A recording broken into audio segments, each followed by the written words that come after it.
Good afternoon friends. তো দেখো দুপুরের খাবার আজকে আমার ভাত, আলু মাখা, ডিম ভাজা, পাতলা করে ডাল করেছি, তার সাথে লেবু আর সয়াবিন, কষা কষা সয়াবিন। কেমন হয়েছে রান্নাটা তোমরা বলো।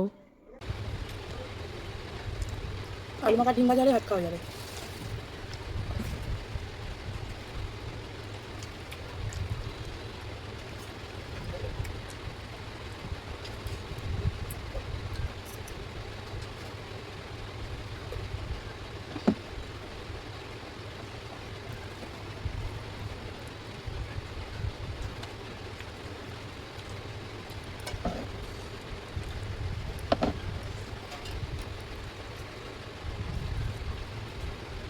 কদিন ধরে যা বৃষ্টি হচ্ছে বাবা, ওয়েদারটা খুব ভালো লাগছে।